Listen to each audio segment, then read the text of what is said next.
Paz y bien, hermanas y hermanos de Rincón de Apologética Católica, les habla su hermano en Cristo Jesús, Diego Belalcázar, con este tema que se llama la eutanasia. Es un tema que puede ser un poco difícil de abordar, pero debemos tener en cuenta las directrices que nos da la Iglesia Católica. Ya lo decía el Papa Francisco no hace mucho tiempo, que la eutanasia y el suicidio asistido son una derrota para todos.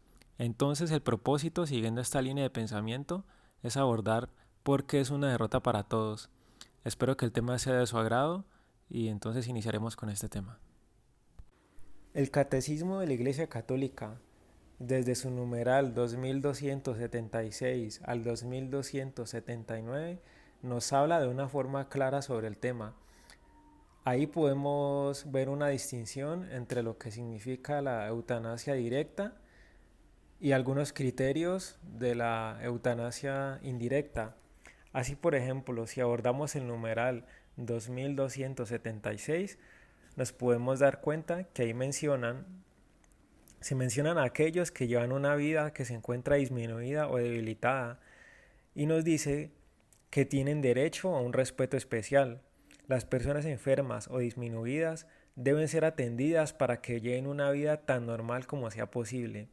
Por supuesto que este numeral se complementa con el 2279, que nos dice que aunque la muerte se considere inminente, los cuidados ordinarios debidos a una persona enferma no pueden ser legítimamente interrumpidos.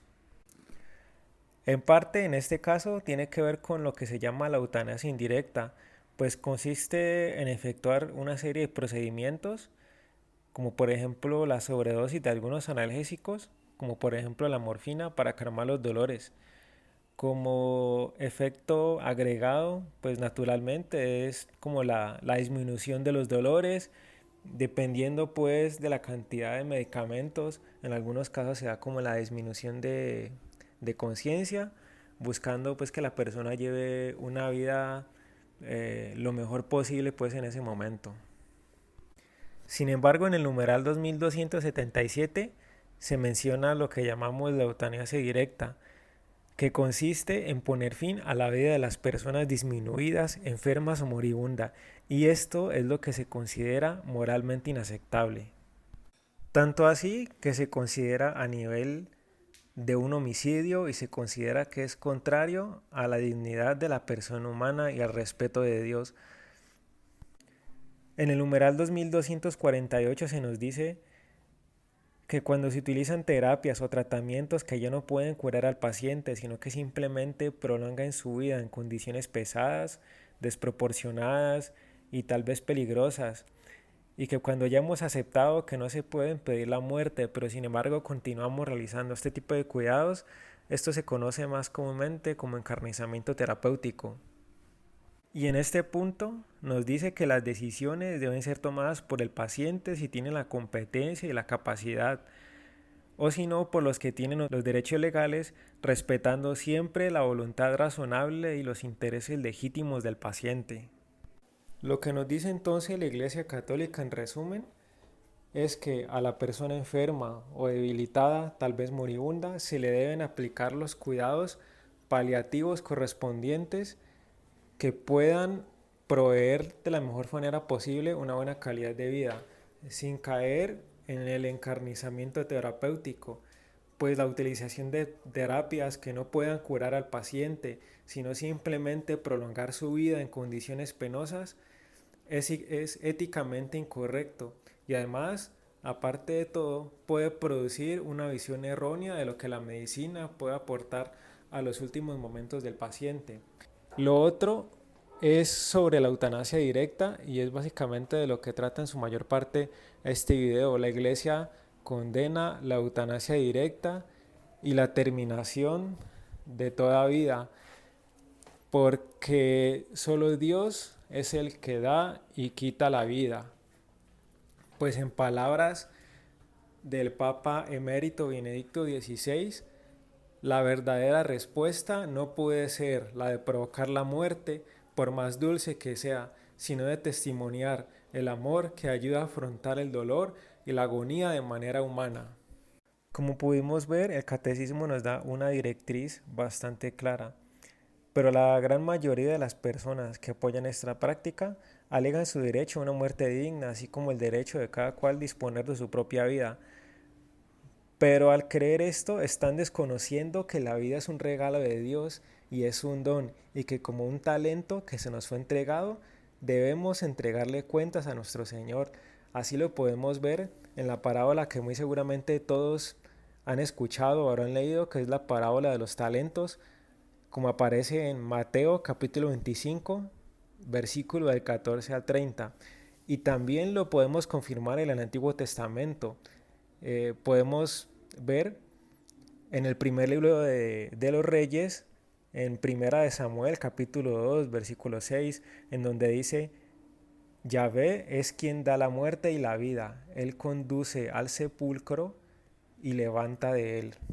Esto también lo podemos ver en Deuteronomio 32, versículo 39, que dice: Yo soy quien doy la muerte y doy la vida, yo hiero y yo sano, y no hay quien se libre de mi mano. Por supuesto que si recurrimos al Génesis, capítulo 9, versículo 5, también se nos da una directriz bastante clara que dice: Yo pediré cuenta de vuestra sangre, de vuestra vida, de mano de todo ser viviente la demandaré. Lo que se nos dicen en estos pasajes es que nosotros como seres humanos no podemos disponer de nuestra vida como se nos antoje, hablando por supuesto de una muerte, ni tampoco una persona externa, por ejemplo en el caso de un homicidio. Entonces vemos que ahí se cubren estos dos aspectos que son muy importantes y que debemos tenerlos en cuenta. La siguiente duda que tal vez muchos tendrán es: entonces, ¿por qué debemos sufrir tanto? ¿Por qué debemos sufrir con esta enfermedad? ¿Por qué yo no puedo tener una supuesta muerte digna?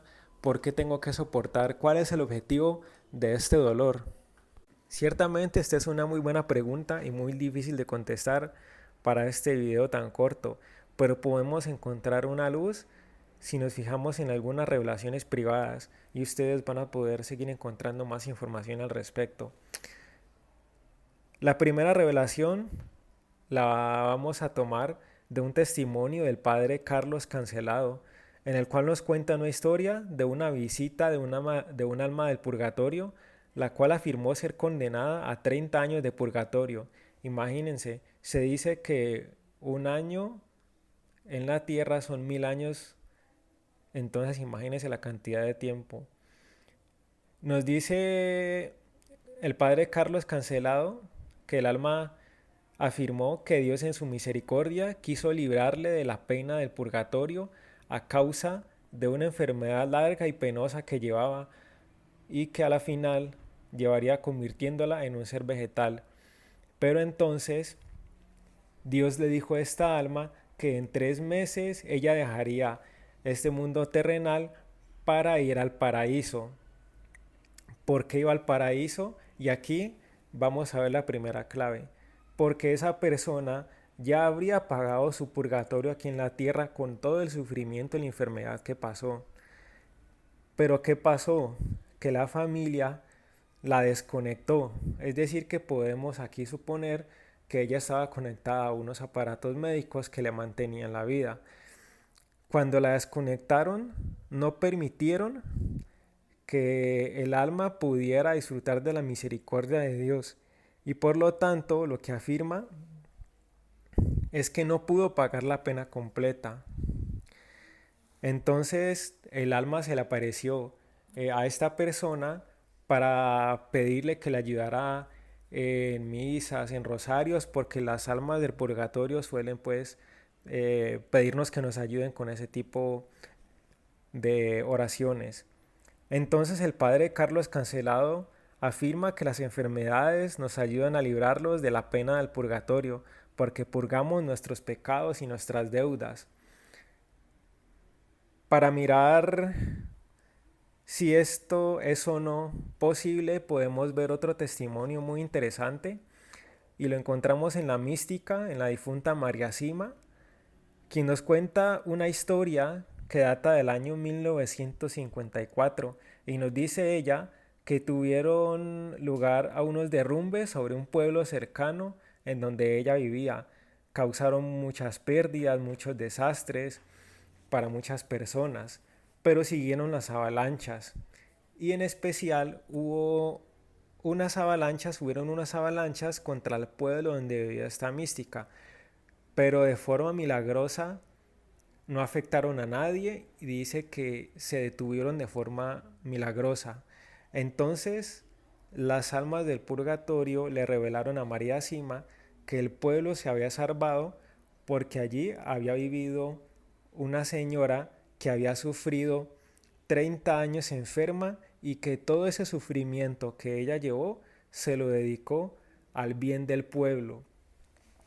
Entonces, les dicen las almas del purgatorio que todo eso que ella pasó, todo ese sacrificio, fue aceptado por Dios para el bien del pueblo.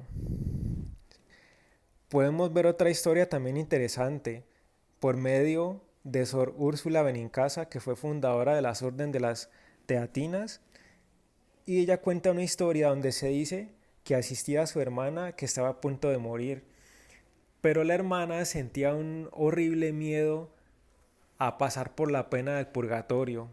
Entonces, Sor Úrsula le rogó al Señor que ese sufrimiento que iba a sentir su hermana se lo perdonara y le hiciera sufrir a ella en su lugar. Entonces el Señor aceptó esta petición, esta oración, y enseguida la liberó de las penas del purgatorio, y en lugar Santa Úrsula debió sufrir terribles dolores hasta el día de su muerte. O sea, conservó horribles dolores, estuvo muy enferma toda su vida hasta el día en que murió. Si observamos estos tres testimonios apenas, porque podemos encontrar muchos más, entonces podemos ver una luz sobre el tema, y es que el sufrimiento nos sirve para pagar las deudas que tenemos aquí en la tierra. Todos saben que los seres humanos pecamos. Entonces, todo ese sufrimiento que tenemos nos puede servir para pagar nuestras culpas aquí en la tierra, y es algo que usa Dios para que nosotros podamos disfrutar de la vida eterna. Podemos encontrar una cita muy interesante al respecto en la Biblia, y en esta el apóstol San Pablo nos dice en Romanos capítulo 8 versículo 18, dice él: estimo pues que estos padecimientos del tiempo presente no son dignos de ser comparados con la gloria venidera que ha de manifestarse en nosotros. Y más aún, estas palabras y estos testimonios hacen eco si tenemos en cuenta la pasión de nuestro Señor Jesucristo, porque recordemos que Él se sacrificó por todos nosotros y Él pasó un horrible sufrimiento por todos nosotros. Él padeció muchos vejámenes y solamente por puro amor, por amor hacia nosotros. Entonces lo que debemos hacer es llevar con paciencia, llevar con oración todas estas enfermedades, todos estos sufrimientos, recordando las actitudes que debe tener un buen cristiano, como por ejemplo lo que acabamos de leer que nos dice el apóstol San Pablo. Bien, hermanos, esto apenas ha sido una pequeña luz sobre el tema. Les animo a que lean el Catecismo de la Iglesia Católica en los numerales que mencioné anteriormente, que fueron del 2276 al 2279. También, si tienen el tiempo y si quieren leer más sobre el tema, pueden leer la encíclica publicada por el Papa San Juan Pablo II titulada Evangelium Vitae. También pueden buscar por Google el texto de la eutanasia de la Conferencia Episcopal Española. Entonces hay mucho tema y mucho que podemos investigar. Como les dije, también hay muchos libros católicos sobre unos testimonios que dan las almas del purgatorio, que pueden de pronto sacarnos a la verdad más este tema. Entonces espero que haya sido de su agrado. Por favor recuerden darnos like y seguirnos en nuestras redes sociales.